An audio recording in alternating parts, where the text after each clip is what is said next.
O que eu quero dizer é o seguinte: imagina que quando inventaram o telefone, as pessoas estavam acostumadas a se visitar presencialmente. Aí elas, com o telefone, começaram a vender pelo telefone. E aí as pessoas se acostumaram a vender pelo telefone. Depois veio o rádio. E depois veio a televisão. E aí depois veio a internet. E cada vez que uma nova tecnologia chega, a galera fica numa discussão para querer saber o quanto da visão anterior, que se usava numa tecnologia anterior, a gente cabe ou não cabe naquela tecnologia nova. E essa história das fotos de antes ou depois, eu acho que se encaixa muito bem no seguinte ângulo.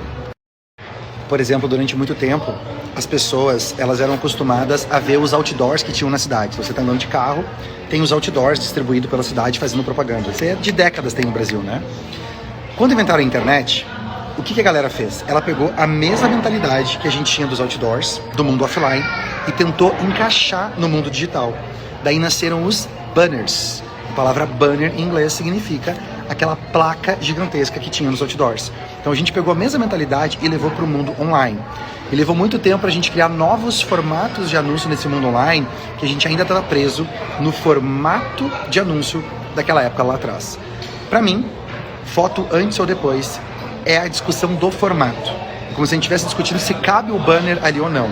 Quando na verdade a gente tem que olhar mais profundamente, tem que entender o princípio por trás disso.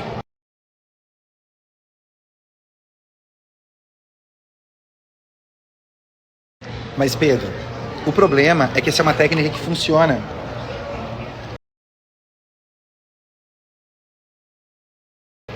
E funciona bem, e funciona há muito tempo. Eu sei que quando eu coloco fotos de antes ou depois,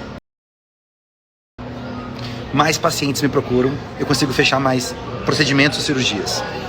A questão é, assim como você pensa isso, tem uma galera que pensa isso. Sendo liberado pelo conselho ou não, pessoas já faziam e agora todo mundo vai fazer. Então, você conhece a técnica, mas não conhece o princípio por trás. Logo, você é refém dessa técnica. E agora, mesmo que isso tenha funcionado no passado ou funcione agora, com todo mundo podendo fazer, qual que é a sua opinião? O que você acha que vai acontecer com a eficácia dessa técnica? Ela vai funcionar mais ou vai funcionar menos, agora que todo mundo vai fazer? Então, tem pessoas que agora vão tentar correr atrás para poder aprender essa técnica, e minha dica para você é: não faz isso.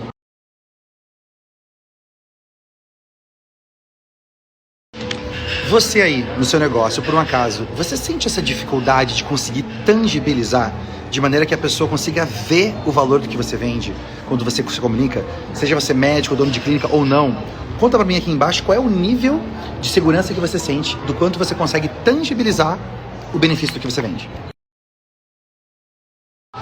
Esse é um assunto tão importante que dentro da nossa mentoria do Fator X Cosmos, onde a gente ensina a diferenciação, a gente trabalha com empresários exatamente esse conceito que eu quero compartilhar com você agora, que é o seguinte: a maioria das pessoas, quando elas aprendem uma maneira de explicar ou de mostrar alguma coisa, como a foto do antes ou depois, ela vira refém disso, porque ela não conhece nenhuma outra maneira. Então ela martela até aquilo perder a eficácia.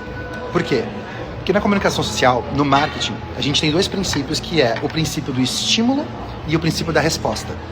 Todo estímulo que eu causo em alguém gera uma resposta, uma reação naquela pessoa. Se eu causo sempre o mesmo estímulo, a resposta vai caindo até que ela fica nula. Então eu tenho que encontrar uma nova maneira de estimular aquela pessoa para voltar a ter uma resposta alta de novo. É aí que as marcas ficam enterradas, porque elas só sabem encontrar uma maneira, e quando aquilo vai perdendo eficácia, ela fica desesperada. E eu garanto que é o que vai rolar nas próximas semanas, uma galera desesperada. Mas Pedro, se num Stories eu só tenho 1 minuto para poder falar, ou num vídeo, como é que eu vou falar de vários ângulos diferentes para ter vários estímulos diferentes se eu tenho tão pouco tempo? Pois é, aí entra a estratégia de uma campanha que a marca tem que ter. Então olha só, hoje, em vez de você pegar várias fotos de antes ou depois, você está usando somente um estímulo. O que vai acontecer a partir de agora é que uma galera vai usar essa técnica, que está liberado, todo mundo pode fazer. Ou seja, a resposta para esse estímulo vai despencar. Daqui a um tempo, momento Mandiná, hein? Momento Pedro Mandiná. Anota aí. Daqui a um tempo, a sua marca vai perder crédito quando ela usar foto antes ou depois, porque vai ter tanta gente, incluindo os picaretas que vão fazer isso, que se até você está fazendo isso, você não deve ser tão bom. Então vai exigir uma demanda para um novo ciclo de comunicação, aonde a era do antes ou depois tem certeza que vai acabar, mas cedo ou mais tarde ela vai acabar. E a gente tem que saber o que a gente vai fazer agora. O que é uma campanha?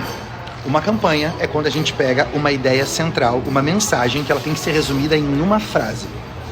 E a gente cria vários anúncios e publicações diferentes que ficam em volta, todas apontando para essa frase. Ângulos diferentes, com postagens diferentes, mas no final levando para o mesmo ponto. Eu tenho uma data para começar e uma data para acabar.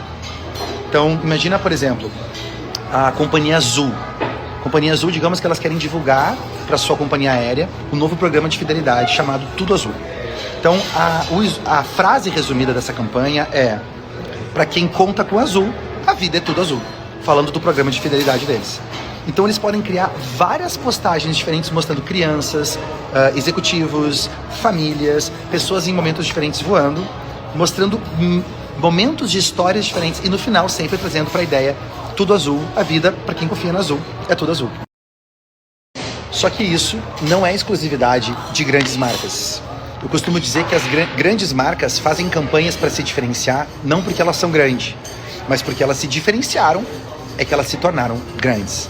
Então, você pode fazer a mesma coisa com seus stories, com seu feed, com seus reels. E a minha dica para você é o seguinte. Então, dica 1. Para tangibilizar o que você vende, resuma em uma frase a primeira campanha que você vai rodar. Passo 2.